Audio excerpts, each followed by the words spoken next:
estudio. Blindaron así algunas de nuestras costumbres y nos obligaron de una manera indirecta a respetarlas, mantenerlas, cuidarlas y enriquecerlas, porque ya no son solo nuestras, sino que son patrimonio, si me lo permitís, de la humanidad. Hace unas semanas, y por curiosidad realizando una búsqueda en internet, comprobé que las principales páginas europeas, escritas en inglés, que recomiendan viajes, proponen visitar nuestro pueblo en San Blas. En alguno de estos sitios de la red, la Endiablada se sugiere para los primeros meses del año, junto a eventos mundiales, de la trascendencia del concierto de Año Nuevo de Viena. La relación que el pueblo ha tenido con periodistas e investigadores ha generado un balance positivo para el Almonacid. Nos ha obligado a hacer las cosas con más detalle y esmero, a permanecer alerta, y hemos aprendido mucho sobre nosotros mismos.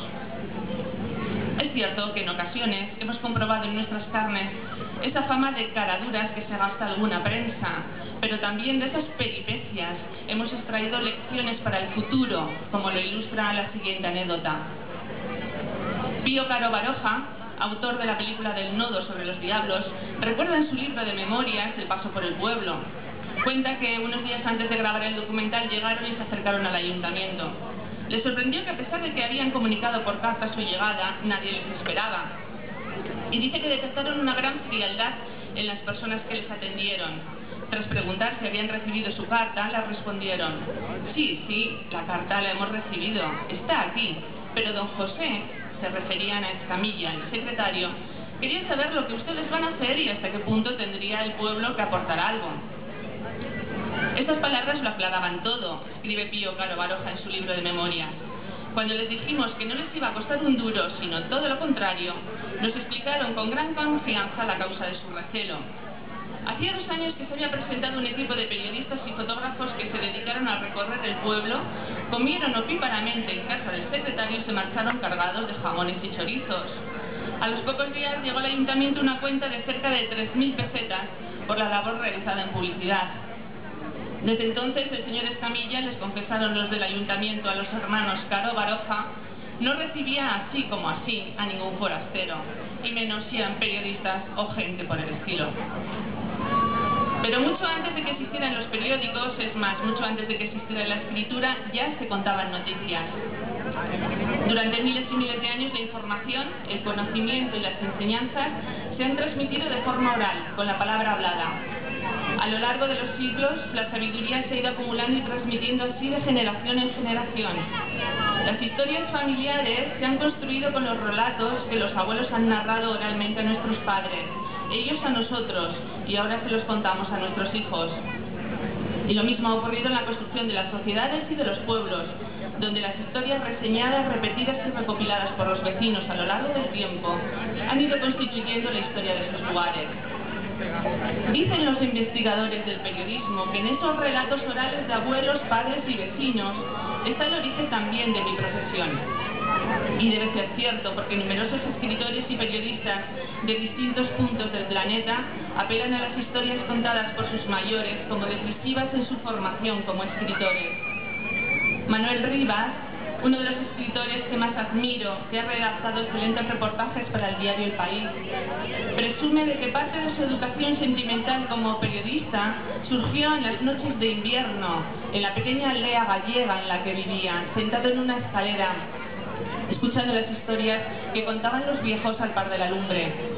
El día que leí esta confesión, que después he hallado repetida en otros hombres de letras, comprendí que los relatos familiares y del pueblo que mis mayores, especialmente mi madre, me contaban una y otra vez, sembraron en mí la pasión por las narraciones, los reportajes y el periodismo.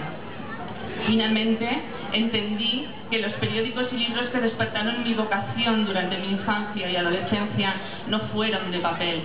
Mis padres y abuelos formaron mi biblioteca particular, pero no solo ellos. Este pueblo era una gaceta viva entonces.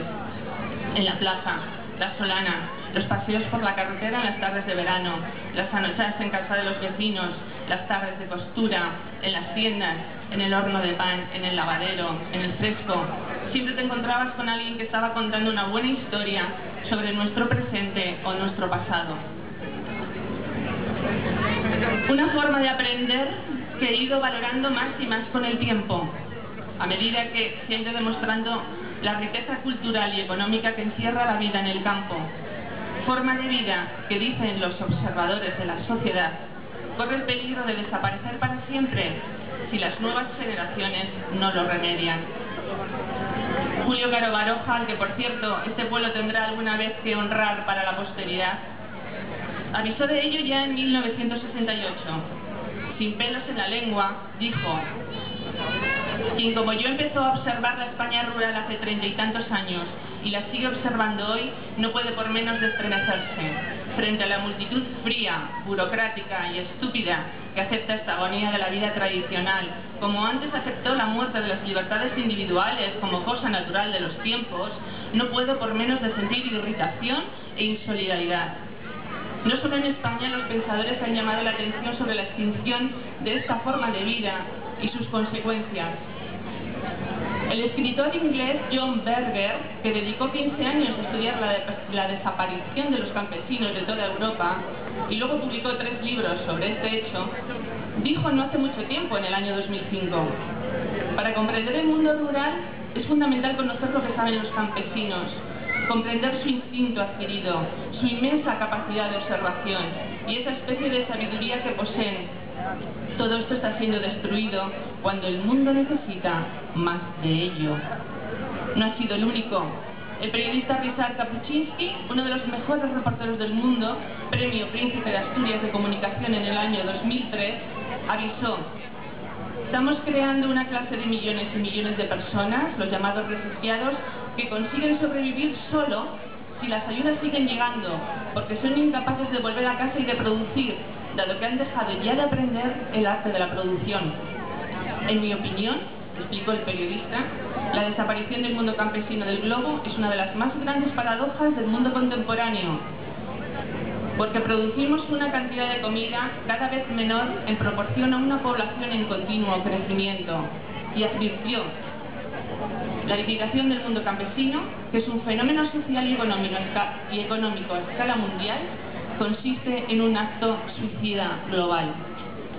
Pero si ha habido alguien que ha sido capaz de sintetizar en una frase los efectos que para el mundo tendrá la desaparición de esta forma de vida, ha sido el sabio poeta y escritor Amadou Hampâté, recopilador durante 50 años de relatos de pastores y otras historias orales en África. Cuando un anciano muere, una biblioteca arde. Dijo: toda una biblioteca desaparece sin necesidad de que las llamas acaben con el papel. Cuando más leo, más privilegiada me siento por haber nacido y crecido aquí. Por eso pretendo